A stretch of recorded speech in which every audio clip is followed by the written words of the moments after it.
All right, everybody, welcome back. We got leg day today, and I know it's been I don't even know, 20 days since my last upload, so I apologize for that. Still getting over this shoulder injury, but it's so close to being fully healed. I just don't want to push it before it's, actually ready to be pushed.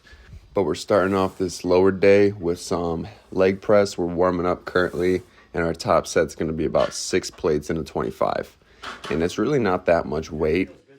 But since my feet are at the bottom of the pad, it uses a lot more quad activation rather any, hamstring or glute activation. So for me, it's a lot more difficult to leg press this way, but I've noticed a lot better results than doing, higher up on the pad. Because if I want to get any of my hamstrings or glutes out, typically just do heavy RDLs or, hack squats. Also a really good option for developing, especially your glutes. But my quads need a bit more attention than my glutes do at the moment, which is why we're doing this quad-focused leg press. And this is our top set, 6 plates and a 25, and I'm really trying to get as low as I can on this range of motion. Sometimes it feels like your knees are literally going to explode because I don't use any knee sleeves or anything, though I definitely should. I just haven't really pulled the trigger on buying any. But I think this is a really good set, and this is honestly the heaviest I could go with this rep count and this form. I'm sticking to this weight probably for a while, and then eventually we'll be up to 7 plates. But I don't want to compromise my form or my depth, so we're staying here until I can get a, good 8 solid reps, and then we'll probably bump it up to 7 plates.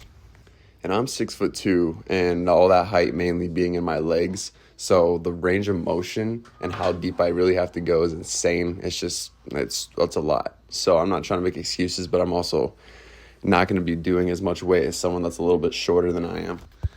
But this set was actually a drop set to 6 plates. And that's something I typically don't do, drop sets, just because, it's just a lot of extra fatigue with not a lot of stimulus. So, but I don't know. Sometimes it feels like it's necessary. So that's why we're doing it today. I don't do them a lot, but I will do them sometimes. But after we wrap up this set, we'll be moving forward to single leg hamstring curls, which honestly are probably one of my favorite leg exercises right now, just because of how much it's really grown my overall leg. Hamstrings are such a tricky muscle to train because you could be doing RDLs and that's, an actual hamstring exercise, but sometimes it's really hard to make sure you're targeting the hamstring instead of maybe your glutes or your lower back. So doing these really, really help tie in those hamstrings. And we go about 3 working sets here. Some days we'll do 2 working sets if I know we're doing another hamstring or glute exercise like maybe hip thrusts or RDLs like I just said. But since we're only doing these for our hamstrings, we're going to go 3 working sets, usually progressively going up in weight. We don't like to do drop sets like I always talk about, but sometimes we will. It's really just a matter of how I'm feeling. I will say, if you've never done single leg hamstring curls before, your first few times doing them, it'll probably feel like your entire hamstring's about to rip. But honestly, after a while, it just starts to feel really good. You just have to make sure you pick the right weight and don't, ego lift on these especially. And some days I still do 2 leg hamstring curls, but, single leg just offers a lot better mind-muscle connection, so I find myself doing these a lot more. And I've been really trying to train calves a lot more just because I think they're small. And I know they're mostly genetics, but I still want to keep training them hard and training them right because I know you can still grow them. Maybe not as much as other muscles, but you can still grow them. So I'm going to keep doing that and see how it goes. And I say this a lot, but I'm always going to say it and I'm always going to insist upon it. Training in a way that's more enjoyable for you will always be the best way to train, even if it's not inherently, the best way. For example, the bro split is generally looked at as a pretty bad split for gains. It's not an optimal split, but let's just say you enjoy it and it's your favorite split to do. And let's say you hate an optimal split, such as upper lower or push-pull legs.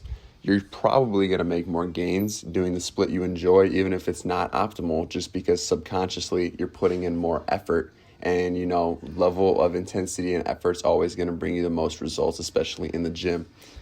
I think sometimes people like to overthink the gym and how you're supposed to train. They get too scientific with stuff. And though I'm not against the science-based lifting, I think also just going in there, training hard and enjoying what you're doing is going to be, you know, just the best way to train. And people that have watched my videos for a while, they know I'm definitely a little bit science-based. So I'm definitely not putting that down. But, you know, just train how you want to at the end of the day, because who really cares? If you're noticing results and you're progressing, whether it be strength or physique, you can just safely assume you're doing the right thing. And you should continue to do what you're doing, because consistency is very important, and it's much more important than whatever split you're training. And now we're on calves, where Perry not only walks in front of the camera once, but he does it 2 times in the same set, which is not a big deal. I feel like it was a little intentional. Like, he looks directly at the camera right here, and then he proceeds to walk right in front of it. But, you know, it's not a big deal. It's just calf raises. I definitely gave him shit for it, though. Oh, cool. Hi, guys. Chris Rowe said that if he gets to 5,000 followers by the end of December, he's going to get a tattoo of my face. So let's hit that goal. What do you think about that? I didn't agree to this, but now we got to make it happen. Well, now you have to. I know. 5,000 subs, I'll do it. It's on camera now. Perry. Are you gonna tattoo Sean's face on your butt? Yeah. That's fire. Now we're on to our last set of calf raises. And then we're going to move to adductors to finalize the leg day. And so far, it's been a really good leg day. I think the majority of the effort that I put into this workout went into leg press, which is perfectly how I want it, to be honest, because that's definitely the compound movement of the day. I really love this calf machine, but gosh, is it squeaky, dude. It's so noisy. It is literally the noisiest machine in the world.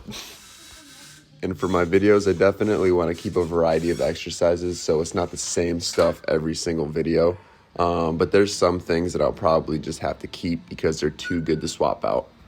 Anyway, we're on adductors, and we got the gym pin out, put a plate on there on top of the stack, and we just started repping it out for as many as we could. We went to failure. Man, I love adductors, I'm not going to lie. This is probably one of my favorite leg workouts besides the single leg hamstring curls. I mean, the first few times I did this exercise had me sore for days on end. It's literally the worst pain in my legs I've ever experienced. But now there's no soreness involved, and we can just progress pretty easily on it. And this is the last set of the workout. We are doing a little drop set. I think that's a 25 on the stack.